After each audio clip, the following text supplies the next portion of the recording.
my name's Jade and today we will be discussing the books I read in August and September. I have 8 books and 2 graphic novels to talk about today, and the books are across a bunch of different genres, and I think some of them might actually be novellas. At least one of them is definitely a novella, but maybe 2. I read so few books in August, I only read 3, that it didn't seem warranted to make a whole video on them, so I'm shoving them in here today. The first book is Dune, which, if you haven't heard of it, it's being turned into a film. It's coming out actually in October, so pretty soon. It's really famous. It predates Star Wars, and I think Star Wars took a lot of inspiration from Dune. This is sci-fi. I think it was written in like the 60s. It's very long. I was very intimidated by it. I wanted to read it before I saw the film because I'd heard such good things, and once you've seen the film, that's it. You can't re-see the story for the first time again. It was actually much more accessible than I thought it would be, and I ended up really enjoying it. I do have a full 40-minute video where I go in depth into my thoughts, so I'm not going to say much more here. I had a couple qualms with it in terms of like characters, the way they were done, and the writing was kind of clunky a lot of the time, but there's also a lot of good stuff in here. I can't stress enough how much easier it was to read than I thought it would be. I thought it'd be a real chore, and it didn't end up being that. I was entertained the whole way through. So I'll leave a link in my description to my video where I go into more depth. It's like a reading vlog style. Yeah, I think that's what I'm going to say here. I give it a 9 out of 10 overall, and I'm very excited to watch the film. Next up, we have My Sister the Serial Killer by Oyinkan Braithwaite. I think this is a novel. It may be a novella. This is the one where I was a little bit unsure. This was at least shortlisted for the Man Booker Prize. I think maybe it was longlisted. It was in the running for some kind of big prize, I'm pretty sure. I just heard the name of it. It'd been getting some buzz. The cover was intriguing. It's tiny, so I decided to check it out. I listened to the audiobook for this one. It was like 4 hours long or something ridiculous. I don't want to give too much of a premise. It's a mystery kind of ordeal. I mean, you can kind of gauge by the name, My Sister the Serial Killer. It looks at family a lot. The themes in this one were really interesting. Gender and sexism in particular was really saturated throughout, but it was never like in your face. It never felt like it was forcing it upon you. I think all of the themes were handled really delicately and really cleverly, and that I think is kind of one of the cleverest aspects. It is one of those, oh, is this kind of spoilery? There's definitely multiple interpretations I think you can walk out of with this. There is a really annoying character in this that she was so annoying, and no one else could see it, that it actually started to stress me out. And the other thing I kind of have against it or whatever is I feel like it was kind of slow, like, and I feel ridiculous saying that because it's tiny, but there were times where I was just kind of waiting for something else to happen. So I think it could have been shorter and it would have been more impactful. It would have punched more of a punch. And the other thing, it was really interesting while reading it. It had loads of different themes going around, and it was all very interesting stuff that I was picking apart, but then I haven't really thought about it since then. So I just don't think it made a lasting impression on me. I probably would have given it like an 8 out of 10 maybe at the time, but I'm leaning towards a 7 now because I don't think about it.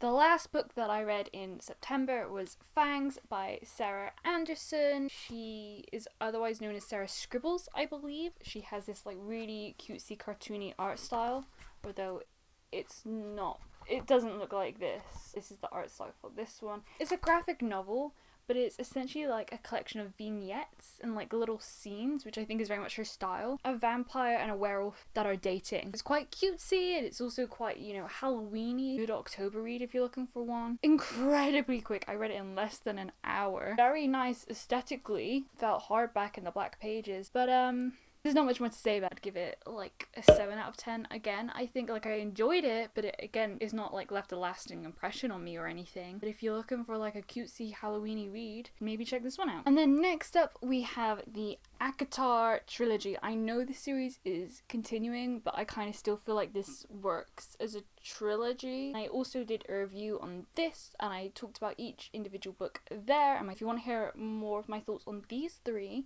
then I'll leave that link below. I gave A Court of Thorns and Roses a 7 out of 10. A Court of Mist and Fury like an 8.5-ish, maybe 9 out of 10. This is definitely my favourite of the 3. And A Court of Wings and Ruin, 8 out of 10. Overall, this series, to me, I don't think the trajectory arced in as epic a way I wanted. And like compared to Throne of Glass and even just House of Earth and Blood, it doesn't reach that level for me. But I did enjoy it, and I am looking forward to reading more in this world. And then I did also read A Court of Frost and Starlight, which got a lot of mixed and a lot of just like bad reviews when it first came out. And I don't know if it's because I knew that going into it, but I really enjoyed this. I don't tend to expect huge plot beats in novellas. Not every novella has to be absolutely necessary. Sometimes they can just be fun little side stories. This one kind of, I think, leans more in that category, but there are definitely some like plot beats that are going to set us down what's going to happen in the next book. It's set at like winter solstice, and so it has this like hardcore Christmassy aspect, and I was really enjoying that. It was making me really want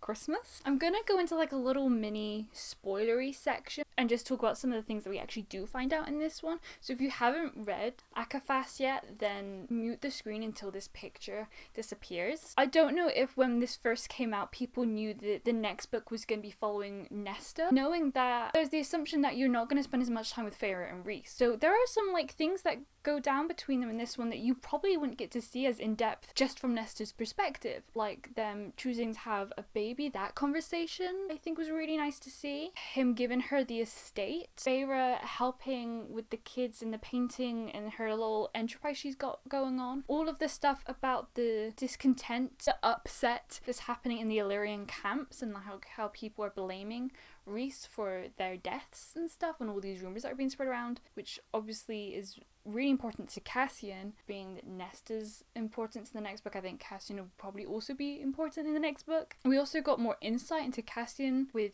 that thing about his mother in the camps and stuff, and we got more insight to more. We got to see that scene where she had the note nailed into her from her perspective.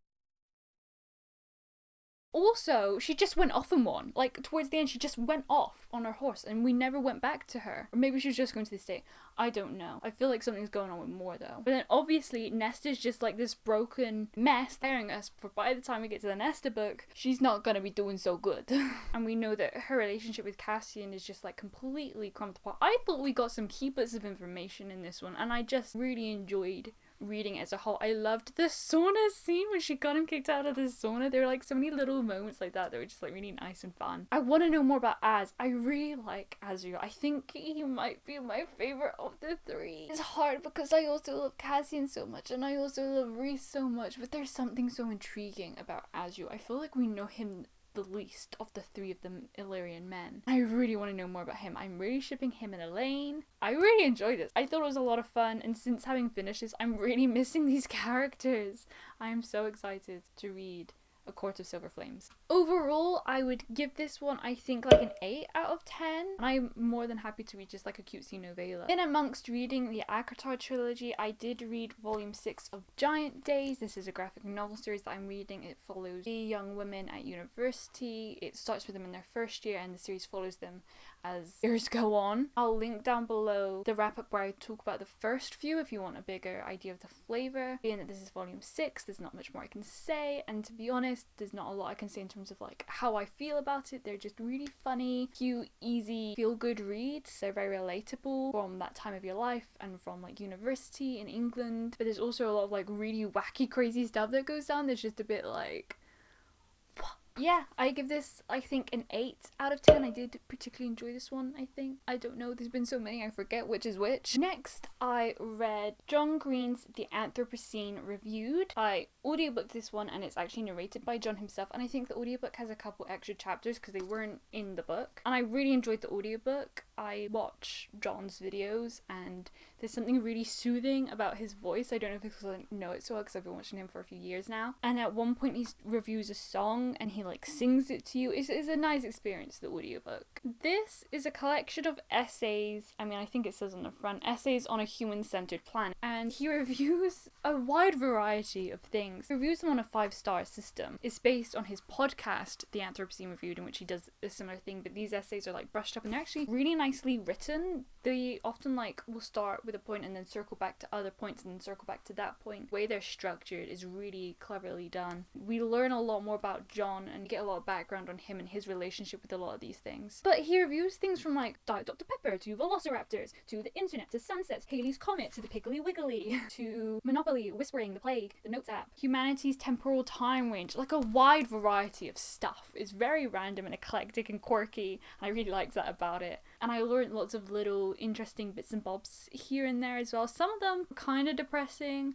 and a little existential for my tastes, but he's really good at instilling hope in people. I think he's really good at finding the positives in things. That was really nice to read and kind of made my heart all warm and fluffy. My favourites include Diet Dr. Pepper, the Lascaux cave paintings, it's French, I don't know how you pronounce that word, Super Mario Kart, the giant ball of paint, sunsets, and Jersey Dudek and his like dolly skills. So random, but there was something so entertaining. It was nice company, and I learned all these different things, and it was funny. It was a really enjoyable read. I'd give it 8 out of 10? 9. Either an 8 or a 9 out of 10. I never even said I'm wearing a Beauty and the Beast t-shirt, and it's one of my favourite t-shirts. It's like inspired by Beauty and the Beast in honour of ACOTAR. I completely forgot about it when I filmed my ACOTAR review, and I put it on for this, and I forgot to even tell you. And then lastly, the last book I read in September, I finished this last night, so this one's fresh, is Beautiful World, Where Are You by Sally Rooney. This is Sally Rooney's new book. If you haven't heard of Sally Rooney, then you're obviously not very big in the literature world, because she's kind of blown up since Conversations with Friends, her debut, and then especially with Normal People, it really got big. There's also a TV show about Normal People, which is phenomenal. I read Normal People earlier this year, and I absolutely adored it. It's one of my favourite books. I love their story. I'm Marianne Connell. I'm tearing up just thinking about it. Very excited and also nervous to read this one. I think the synopsis on the inside flap is the best way to sum it up. Alice, a novelist, meets Felix, who works in a warehouse, and asks him if he'd like to travel to Rome with her. In Dublin, her best friend Eileen is getting over a breakup and slips back into flirting with Simon, a man she has known since childhood. Alice, Felix, Eileen and Simon are still young, but life is catching up with them. They desire each other, they delude each other, they worry about sex and friendship and the world they live in. Are they standing in the last lighted room before the darkness, bearing witness to something? Will they find a way to believe in a beautiful world? Sally Rooney writes literary fiction, and so they're very centered on relationships and people and characters. There's weak plots in literary fiction, typically at least, and I feel like this feels the most literary of all of them. There are some really big themes. There's big themes in all of them, like Marxism and socialism. This one has a lot of focus on the environment and the way humans are destroying the world as well. This one just feels the least secure around an individual topic. Like, it's just literally about these 4 people and the way they kind of interact with one another. It feels the most flimsy of a premise. I did really enjoy it. Sally Rooney's writing, it feels like you're just looking in on people living their lives. You forget you're reading a book. Her characters are really realistic, apart from the fact that they do talk about all these really big ideas. Emailing my best bud about these, like, you know, existentialism, what's the point of the world anyway, and the way they write is like they're writing an essay. But all of her characters have kind of been like that, so I'm assuming that she herself is just like that and that her friends are like that, and it's just me and my uncivilized life.